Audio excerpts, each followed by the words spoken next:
It's time for Cutting Edge Consciousness with Freeman Michaels and Barnet Bain. Thought-provoking discussions and bold ideas from the edge of possibility. And welcome to Cutting Edge Consciousness. Freeman Michaels here. With Barnet Bain. Good moment. Good moment.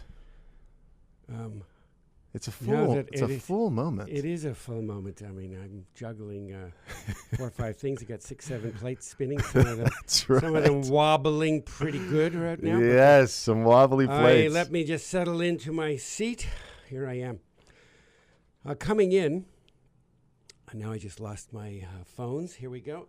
So coming in, I wondered why I just pulled out my wiring here.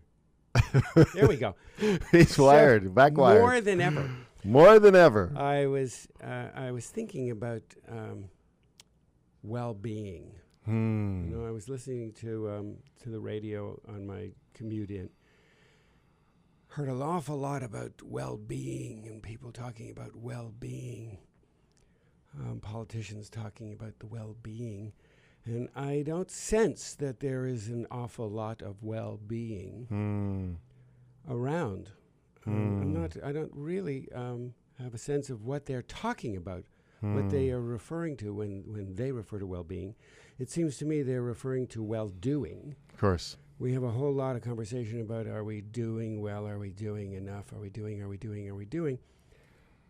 And not a lot of exploration about what is the relationship of doing and being, and how is that expressed in a culture that has as a value well-being. Yeah. Well, what is the quality of being that makes us well? I mean, I'm just backing into Absolutely. It, right? It's a really valid question because... Well, thank you. Yeah, because conceptually, you know, it's this concept of what makes us well. You know, what is it? Well, go ahead. There are certainly hallmarks to it that I'm in touch with. There are some hallmarks. I'm sure there's many more that I have yet to discover, but there are some hallmarks of it. Some of that is surely a somatic experience. It is not a head trip. Yeah. Well-being is an embodied state. Yeah. What's going on in the gut? Absolutely. What's going on in the heart? And so we don't have very many models for that, unless we go out into nature. But we certainly don't have very many models for that in our cultural discourse. I'm being very polite about the nature of what passes for dialogue these days. Yeah. Well, I love even what you just said, that when we go out in nature. I mean, you know, again, we're so disconnected. We go out of our heads into a more into a being state, into a vibrant being state. Well, but it's also the what we've surrounded ourselves by. You know, we're in these little boxes, moving to bigger boxes, and nature is something you have to go out into. It's not what we're living in. There's this disconnection from the natural environment that distorts the wellness and the being. It separates us from any real experience of well-being. Yeah. We are not precisely. We are not in tune with that being state that we both reside in and which resides in us. Simultaneously, we're so estranged from it. I bet that this couple of guys that we have here hanging on the line may have one or two glimmers of something illumination that they can bring to this point. All right, bring them on. We have with us today, we hope that they're still there, we've got Dr. Kurt Johnson, who's a scientist, a comparative religionist, a social activist, and a former monastic with a PhD in evolution, ecology, systemics, and comparative biology. Another underachiever. I don't know why we book these people. So ordained in like 3 spiritual traditions. You're only ordained in... only. Yeah, didn't you send away $25? I did. I got that one. He's widely regarded as the closest organizational associate of Brother Wayne Teasdale, which is cool. We'll discuss that too. We also have with us David Robert Ord, who is a former Presbyterian minister and graduate of San Francisco Theological Seminary, co-author of The Bible's First History, From Eden to the Court of David, with the Yahwist, and Understanding the Bible Today. And David is also the editorial director for Namaste Publishing. We're very, very grateful to have both of you here with us today on Cutting Edge Consciousness. Welcome to the show. Thanks. Well, it's lovely to be here, and I've just been really enjoying being, and now you're going to make me do something. Well, don't fall into that trap. You can continue to be and just let words flow out of your mouth. Hopefully it will just flow out of being. Yeah. Yeah. Well, that's interesting because there were a lot of threads that you two have already set off, and I think anybody who's taken a look at what we talk about in the Coming Interspiritual Age knows that we're talking about a world that would be about the well-being of everyone. And that's quite a plateful, but that's what we're talking about there. Well, I invite you to say a little bit more. First of all, this language, the Interspiritual Age, unfold that a little bit for us. Well, let me take a quick shot and then let David get a shot. You know, it's really a matter of, as we go toward an inevitable globalization and a global and multicultural world, how are the religions of the world going to go back to the gut and essence of what all their teachings are about, which are about love and caring and nurturing, and in that sense, the well-being of all, and come to, going back to your ecological word, come to relate to each other much like ecosystems do, where all of the communities are very different, but they're in an organismic relation that supports the well-being of everyone. So in a nutshell, that's the challenge that we're throwing out in the Coming Interspiritual Age, and it was the challenge of interspirituality itself. Well, if you look at the different religions, you know, the fundamentalist aspect of Christianity is still trying to convert the rest of the world. It's a lost cause, of course, because billions are not being converted. And the fundamentalist aspect of Islam is trying to do the same thing. Yes. And doubtless there are other fundamentalist aspects of Judaism and so forth that are trying to control other people's lives. But I think on the planet as a whole, there's a vast waking up to the fact that we aren't going to convert everyone to our viewpoint. And therefore that begs the question, is there a better paradigm? Is there something at the heart of all religion that we have in common and that actually flows out of well-being? And if we let it flow, we would have a world that is being well. Yeah, Beautiful. Well, it's interesting because that's exactly what Wayne Teasdale's credo was, and Barnet brought up his name. Actually, what Wayne said was that the only viable religion for the third millennium is spirituality itself. And I think that is clear as a bell. Spirituality itself in all of its forms, in all of its different resources, what he called wisdom resources, and in the recognition of everybody at that level in the heart. That is a viable religion for a global civilization, not the kind of religion that David just referred to where everyone's going to argue over who's right and who's wrong. Yeah. The word that comes to mind for me is blending, that this is a blending. My world is very mixed in many, many ways, and that's what gives it richness. And so for me, you know, the joy of blending and the spirit, if you will, of blending is a really beautiful and generous opportunity. And I would want to add that that this is also where the evolution comes in, because what really is the anthropological question here is real simple. As our species Homo sapiens goes to the global level, where it's not just often as little boxes of this nation and that nation and this culture and that culture, is it going to be able to make that leap to exactly what you just said, that sense of sharing and blending, like a big smorgasbord where all the wisdom resources are available, or is it not going to be able to make that threshold? And it's a big scientific question. We explore it from particularly the point of view of what's called the cognitive science of religion, really asking, will Homo sapiens be able to make that global step Or is that going to be where our luck will run out? Yeah, the big evolutionary leap.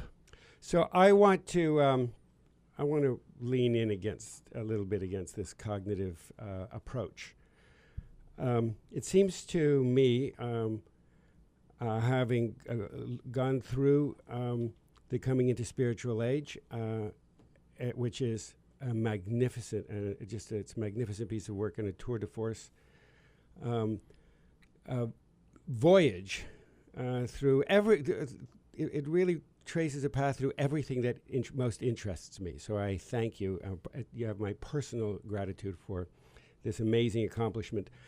But I want to add something to it. It seems to me that the Coming Interspiritual Age is a reference to a superseding relationship, a relationship that is evolving, that we are both discovering and being discovered by, that supersedes everything that we know, everything that we are currently relating to vis-a-vis our place in the allness.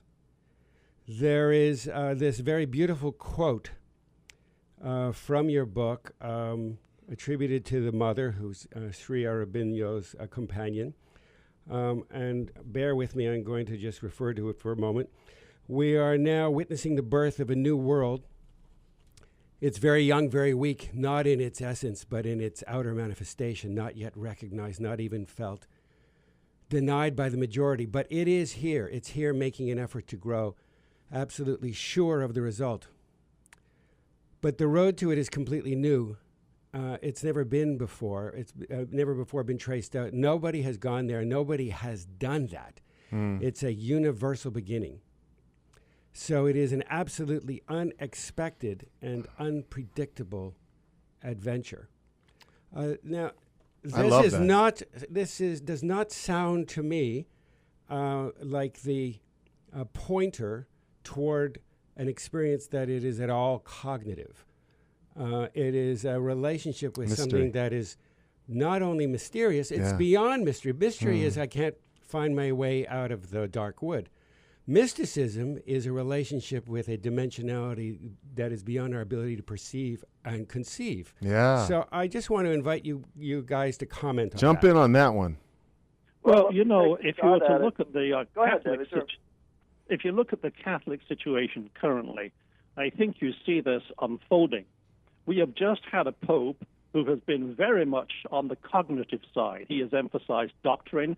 He used to be in charge of the Congregation of the Faith, which went after. I mean, there have been scores of priests who have been told not to teach anymore because they did not agree with the cognitive approach of that papacy.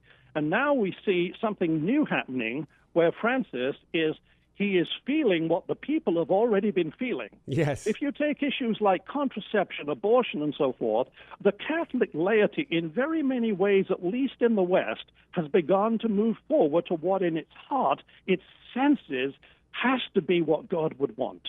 Whereas the papacy has been very slow coming to that. And now the test will be, can the Vatican get in line with the wisdom of the people who are tapping into the spirituality? And with the great movement of things, there's a great movement towards the more of who and what we really are. And it seems to me that you're speaking largely about compassion, and compassion is not something that it is not a cognitive process. It's a felt sense. No, absolutely. And see, as you remember in the book, we refer to a number of springs. We talk about the Arab Spring, the Occupy movement, and the Catholic Spring that you're just referring to. And absolutely, they reflect what actually science is showing in the brain-mind studies, that the brain-mind cognitive function of man is becoming more holistic. So it's moving out of just a restricted idea of cognition as intellect or as ideas, concepts, dogmas, and into a whole package approach, which includes everything that's a part of us. And that would, for the first time, as Brother Wayne said, moving toward a civilization in the heart. For instance, in his seminal book in which he named Interspirituality, he listed 10 to 12 major shifts that have to take place planet-wide, and then he summarized by saying all of these are moving toward a civilization that could be based on the heart.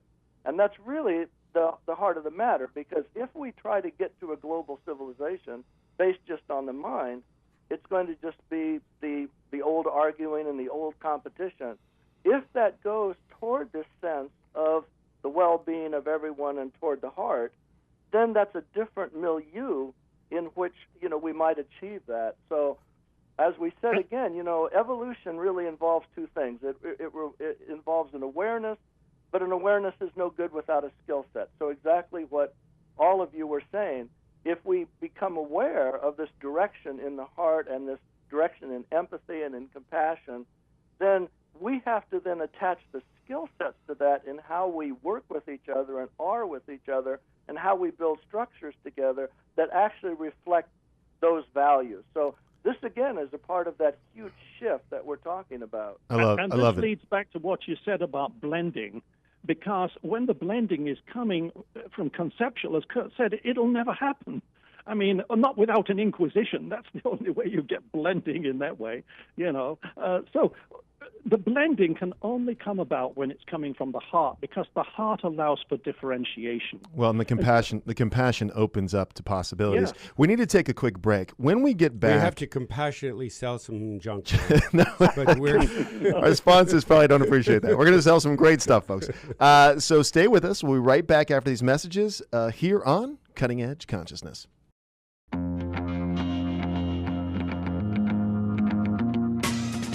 Welcome back to Cutting Edge Consciousness, thought-provoking discussions and bold ideas from the edge of possibility.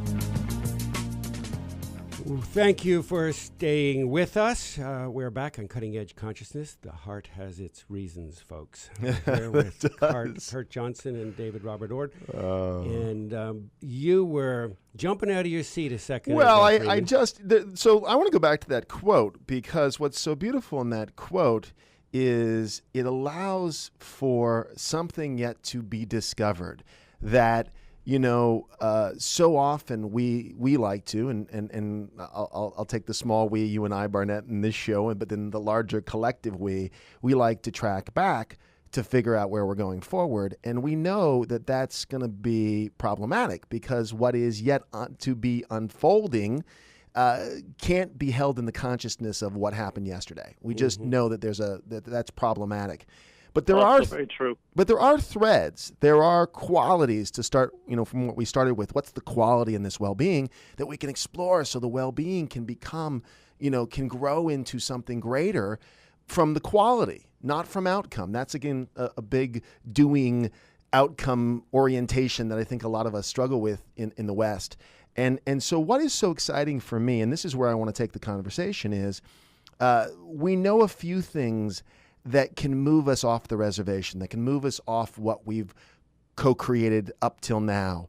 And I want to explore what those threads are. What are the threads that we can kind of count on as we journey into this uncharted territory? From your perspective, either Kurt or David. Yeah, well, what I want to mention, it's so profound that you picked that quotation from the mother and read it in this show.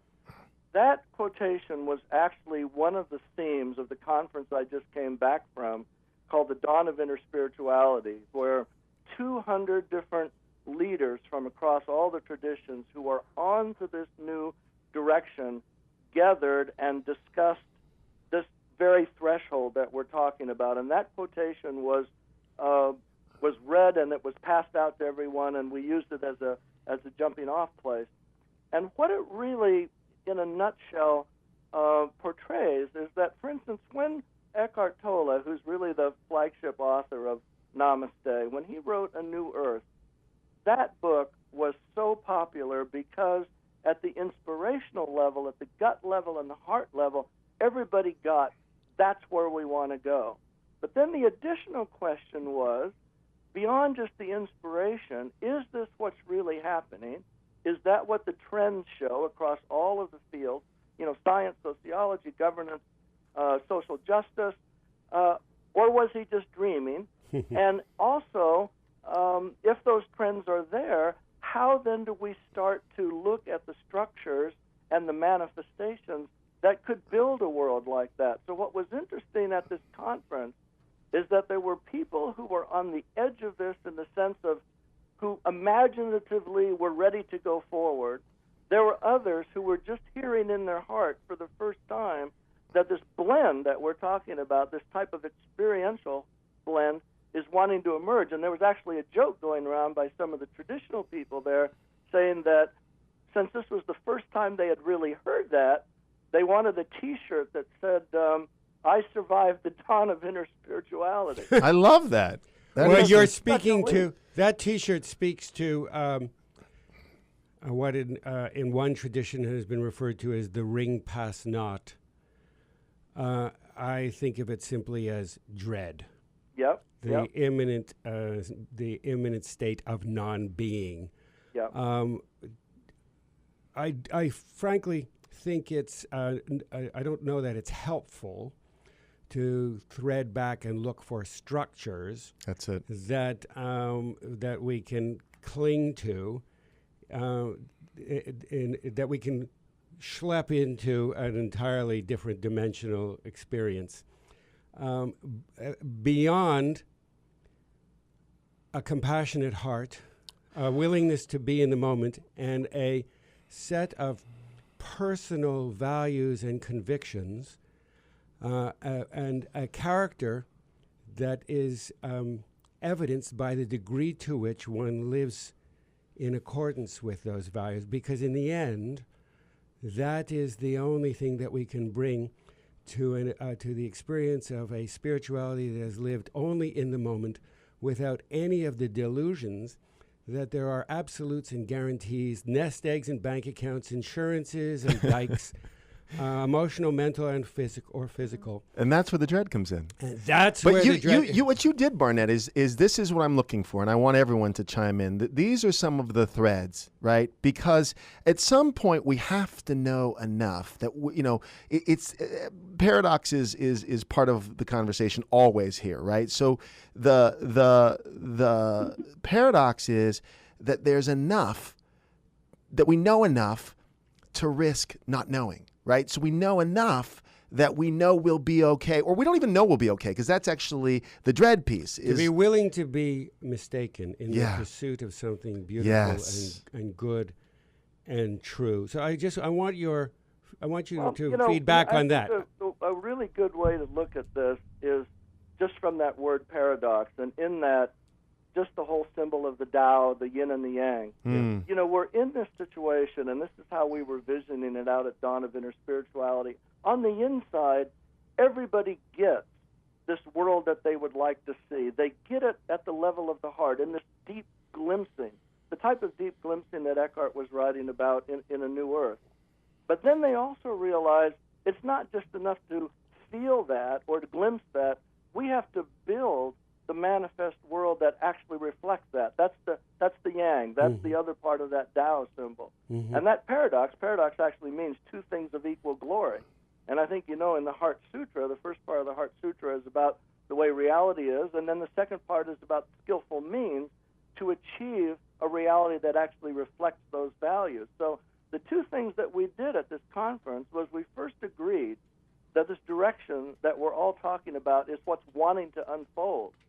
But then we took other steps. We're asking, again, in this ecological model, if the world's religions were an ecosystem in which all the different communities could have an organismic relationship, what would that look like? What would that look like in ceremonies? What would it look like in rites of passage? What would it look like in the values and the ethics that we would all affirm together? What would it look like in the sense of all the wisdom resources that are out there through all the spiritual practices worldwide that are so rich across all of these traditions, if they were actually serving us and not binding us to one box or another? So the message was then really, some people summarized, is that we were going transform. They were taking the word transform and saying it means transform, that you go beyond form so that forms are serving you, all forms are serving you, but you're not bound by any form. You're not bound bound by a form that says I can only be a Catholic. Or well, now you're talking about poets. Yeah. Yeah. Yeah. And if you go back, go ahead. if you go back just a couple of centuries ago, something that I experienced here in Phoenix, I like to attend the Phoenix Symphony. Mm-hmm. And it is an amazing thing to see the symphony playing Beethoven's Ninth Choral Symphony for their opening night. And then there will be a pop star singing with them on another night. And the vast diversity of music that we now enjoy would not have been possible. When people like Mozart came on the scene, their music was not accepted at first. All of these, there was a certain form in which things had to be done. Now, I think we're seeing how generations change that, and we see it again in the religious field. If you look beginning in 1946, denominational allegiance begins with the baby boomers to weaken. Now, with the generation that is coming up now, look at the change of attitudes, at least in the West, much of the West, towards just the acceptance of gay people and gay marriage. Mm. I mean, there are something like 70-some countries in the world right now where to be gay is illegal. And yet, in the West here, just by the whole process of osmosis of a new generation coming on, there is a diversity of saying, well, why do I care what other people are? If I prefer Beethoven, or if I want to be gay, or I want to be straight, or I want to have children or not have them, which it was taboo not to have children if you could have them not that long ago. So there is a diversity happening today, and the blending that you were talking about earlier is one that is built on differentiation. People's ability to be who they are, true to themselves, while also staying closely connected with others. That takes growing up, but it's what consciousness really is. Yeah, and I like that growing up. It's a spiritual maturation because, it's not about consensus building. It's not waiting for we. Well, it's great to have, a think tank, and it's great to have this collective conversation that you see in social media, for example. That's fantastic.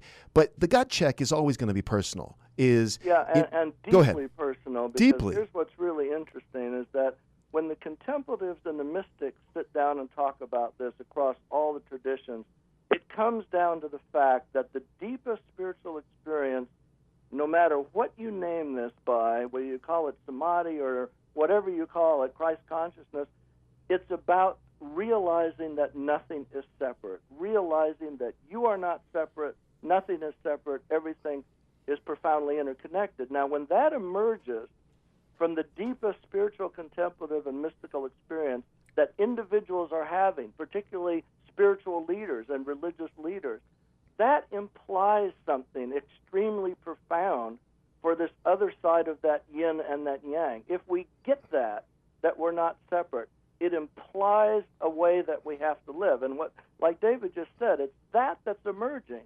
Now, it's not exactly if it's emerging crystal clear everywhere, because as we mentioned in the Coming Interspiritual Age, all of these patterns, and we mentioned the big one in the Renaissance when there was this huge shift, there's always this period of experimentation where people have to take the new idea and experiment with what does it look like to live that out.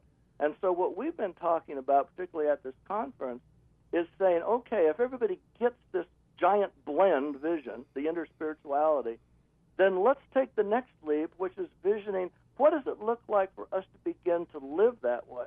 Well, the live that way is the live that way is. I mean, it's funny because Barnett and I this morning, you were saying to me, all right, now I'm really feeling like I'm walking in the concept. So it's going from the conceptual self to the actualized self. It's not just a concept in my head. I'm so or uncertain. Conversation where go ahead. I am so uncertain, and at the same time, I'm so aware of the habituated, the socialized parts of me that still cling to certainty, and but there's no going back at this point. There's no going back. There's no part of personally. I mean, I'm just going to personalize. There's no part of me that can go back. There is no going back. Yeah. But I am aware of the inner divisions, Big those time. parts that still cling to certainty and the desire for absolutes and for guarantees, and yet. What in the East is referred to as this spontaneous right action is really, those are the resources that I am increasingly in touch with. Those are the only tools and resources with which that I am, that to meet the mysteries and the moment as it arises in every moment. And the dread comes along with that. Yes, because absolutely. This is the piece, guys, which I don't want to minimize. Because, look, growth doesn't happen in your comfort zone. There's something by its very nature. Transformation, as we said before in this show, involves some element of chaos. And we're seeing chaos as an expression of where the construct's coming apart, at least in my experience. Absolutely. And look, I think we've got to read farther in that quote from the mother, Yes. which I'm sure you did. Yes. She says exactly that. She says, this is a real adventure, and it has all the risks and all of the mysteries and all of the urgencies and unknowns that go with a real adventure. The only reason I didn't read that is because she sounds an awful lot like a filmmaker there, and I didn't want anybody to think that. I think we do have to realize in this, though, that while there can be no going back for us individually once our hearts are opened, and that does bring all the dread, on the world scene as a whole, we have seen consciousness blossom at times in the past. And not on a large scale, but on the other hand, proportionately, there's a vastly greater population today. And it is just possible that there will be a right-wing backlash across the religions to this that could plunge us into another dark age, Yes. especially with Islam and Christianity and Judaism. Yeah. Well, Could be and a tremendous and backlash. it's not limited to religion. So fundamentalism, we're seeing in American politics. Absolutely. So I'm seeing it reflected in every aspect of what I'm going to call the construct. It's showing up as, wow, this is such an interesting moment in my experience, but I would go as far as saying the collective. Yeah, and interesting that you point that out, because that is simply a fact of what stares us in the face when the world inevitably goes global and goes multicultural. We're either going to do it well or we're going to do it lousy, and we're in a situation now where we can actually help determine what we call the soft landing versus the hard landing. We really can vision toward a soft landing in what is an inevitable global civilization, instead of just stumbling into it, which would probably just mean lots of chaos. Well, so Barnett's a filmmaker, and I want to tout that a little bit, because the film that Barnett's working on, Milton's Secret, is so beautiful in this sense. And it's based, by the way, and you guys probably know this, on a book that Eckhart wrote by the same name, Milton's Secret. Well, it's a Namaste Publishing book. Yes, it is. indeed. Yes. Yes, indeed. Okay, so what is so powerful in this? When we think about all of the advances in technology, I see them as something that occurred first as science fiction, right? Science fiction is reality creation from my perspective. I mean, I was born in the 60s when, Star Trek was coming out with, I was a baby, obviously, but the flip phone, which now we're like, flip phone, that's old technology, and all these things that were first imagined as completely unrealistic, but the consciousness that it sparked and the imagination. So I see a reimagining process in the world of technology where we've reimagined, there's possibilities and there's innovation. The same is occurring from my perspective in consciousness. And why this film is so important is because, again, it has to be acted out. It has to be seen, and it's part of the imagination to see the characters and see the interdynamics.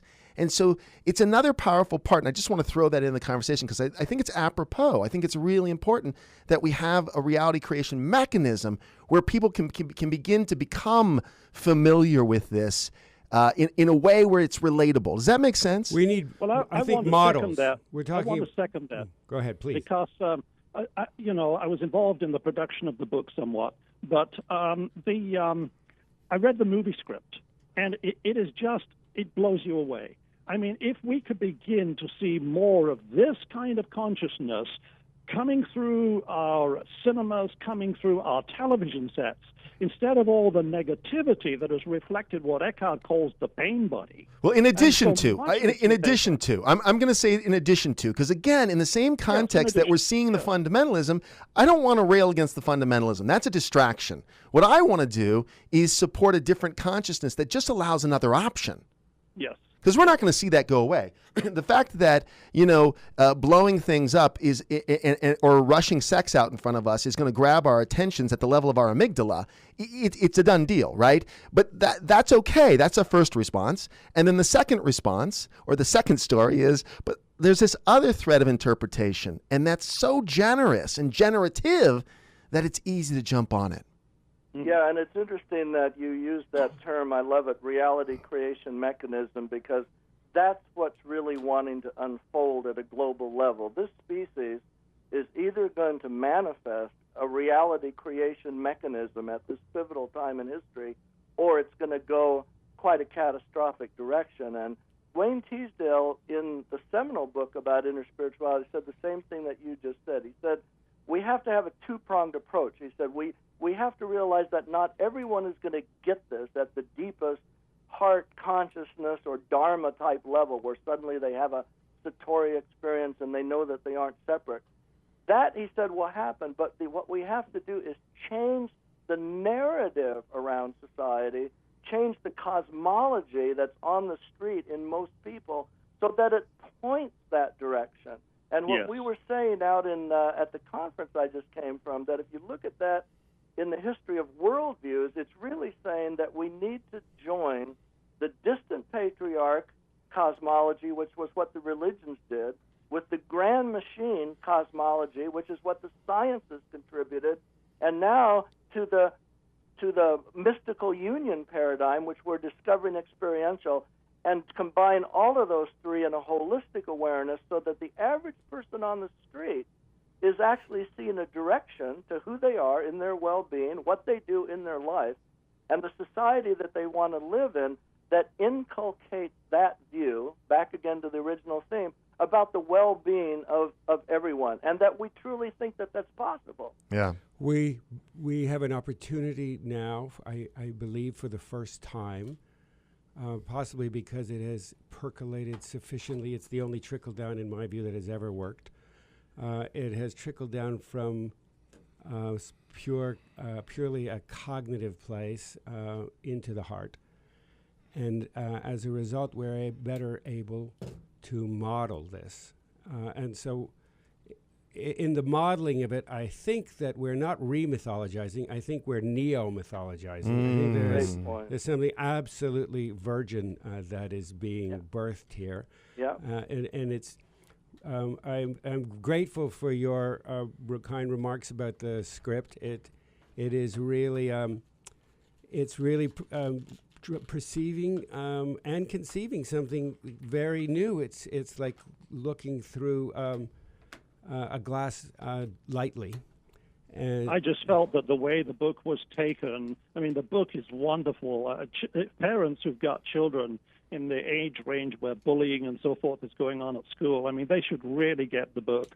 But the way you took the basic story and then developed it into so many aspects of everyday life, this is a movie that I really think could help many people begin to see what consciousness looks like with a grandfather, a father, a mother, a home with neighbors you may not get along with, the dog that, I mean, I just think this really grounds it in everyday earthly reality. Yeah, that's the key. That's the key. Hey, listen, I hate to announce that we've come to the end of this segment.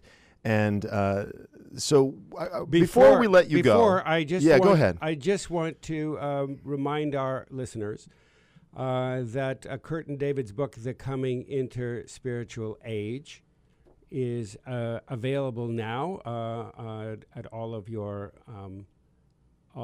usual book places. The usual book places now, I guess, are online. So it is it's a very impressive and very readable masterpiece. I don't think I've ever used that word, but I so love it. And where else can our listeners learn more about the work of what you guys are up to and where you're at? Well, there's Coming Interspiritualage.com on the Interspiritual Age, the ComingInterspiritualAge.com. Okay, great. And we'll have this up on the Cutting Edge Conscious website as well, folks. Gentlemen, thank you so much for spending time with us today. Thank you. And for those of you listening, Excellent. And for those of you listening, stay tuned because we'll be right back after these messages to wrap things up here on Cutting Edge Consciousness.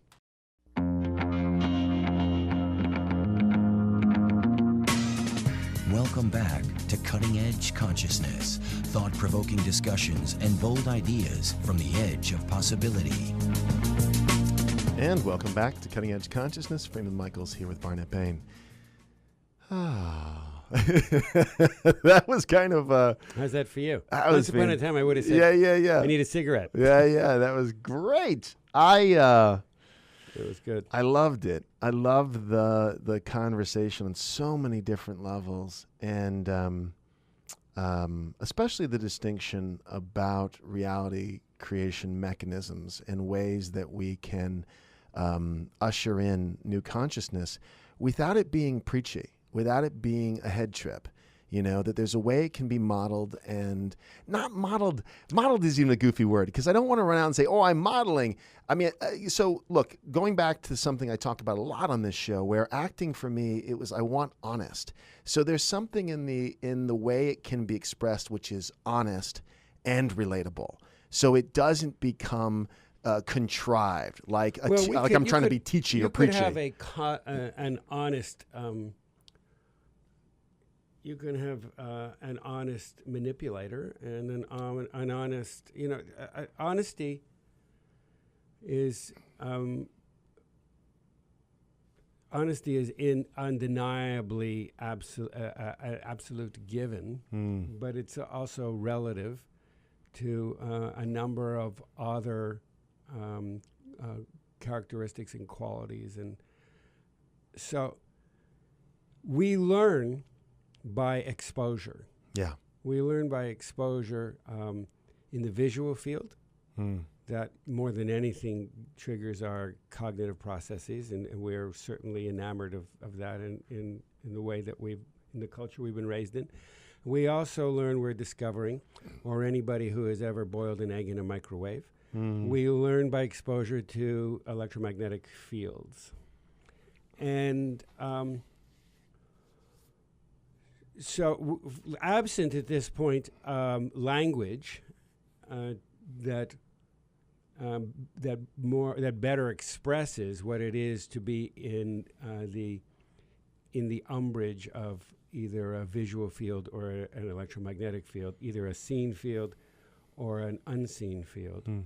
We're still changed by that. And so we don't really have language. Modeling, certainly children learn to become who they are by virtue of the examples that are set by their parents, first of all. Right. And those examples have very little to do. So very, very little to do with what the parent says about life. I mean, I was certainly taught the 10 Commandments and to always tell the truth and don't kill my neighbor. And I've been really good about that. I'm so proud of you. That one I have really tucked in. But, some of the other ones, not so much. Not so much. But because I never, ever saw my parents kill a neighbor.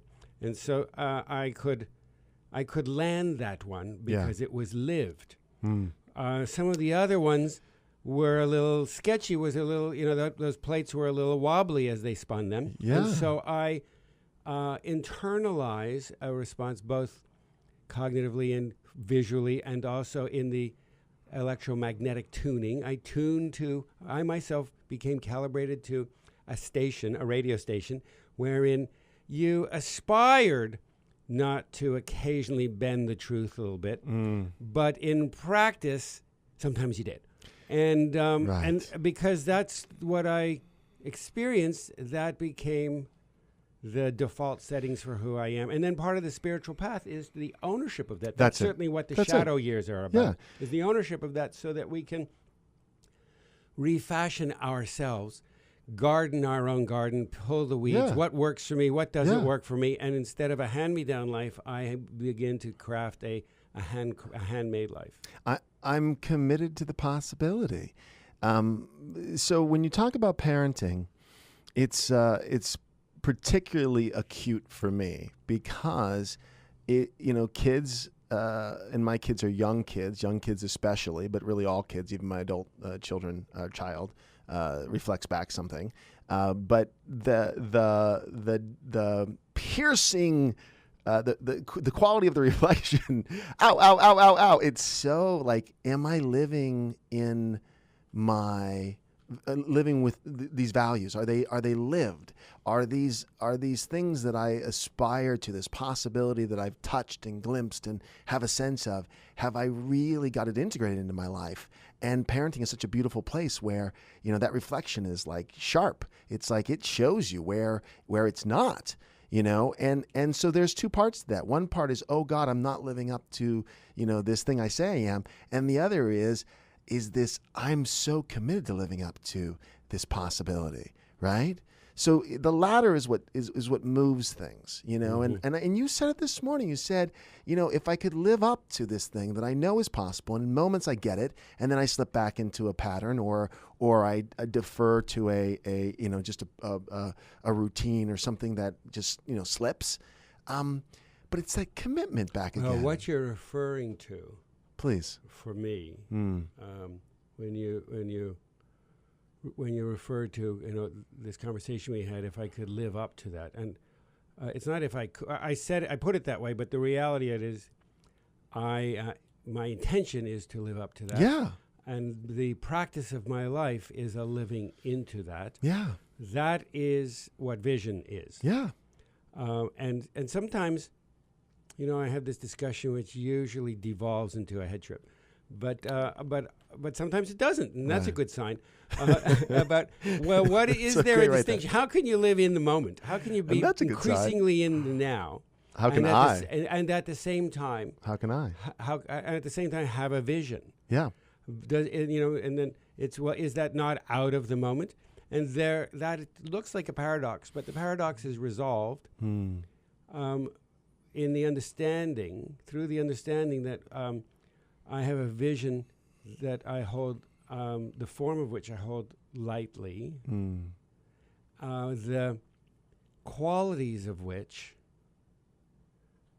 passion and compassion and a number of other qualities, the expression of my talents and my gifts, enthusiasm and anticipation. There are a number of qualities to it.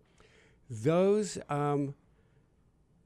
I can tap into them in this sort of visionary future story. Yeah, but I know that I am, in the tapping into them in that future, I am experiencing them. I am recalibrating my dial in the present moment, which allows me to it allows me to be on course. It allows me to have a sense, become increasingly intimate with those qualities in the moment. Yeah. So the context, the vision creates a bigger context that can hold all the contradictions. Look, I said to you as well on the phone recently, we're having a conversation, and you said, how you doing? I said, well, a part of me is really panicked right now. Yeah. But the bigger part of me, the part of me that I'm growing, has a faith and a confidence in what I'm up to, right? Yes, and the part of you that is bigger. That's what I'm saying. And is now not simply identified, doesn't get sucked into the game and the other voice. We contain multitudes. It's not every thought in my head is me. Right. So, or is the me that I want to follow through on. But as I begin to have the strong arms that of this God being, this future self, that I can throw around these other voices and hold them with some compassion, some understanding, some caring that is born out of my own personal suffering. I know what it was like to be identified with those voices, That's not right. relational. That's right. I now become, in the present moment, I am now recalibrating myself to a frequency of compassion to self. Right. Compassion. If you're in compassion, you're in compassion. Full stop. As opposed to the sort of default behaviors where I'm run by my past, I'm constantly dredging up fears from yesterday. I'm constantly remembering from a very early age what my family thought about, depressions and financial upheaval and morality and mores, and I'm constantly threading back to those things and recalibrating myself in the moment to that signal. Yeah. So I use the expression, I know we're at the end of the show, but I use the expression flitting in and out, right? That's so a good expression. There is this kind of flitting in and out of the way I've held things and the commitment I have to the possibility that is not just conceptual. I absolutely have moments of deep connection to myself, to others, to the planet when I'm up on the mountaintop. And so what I've come to just be okay with is it's this constant flitting.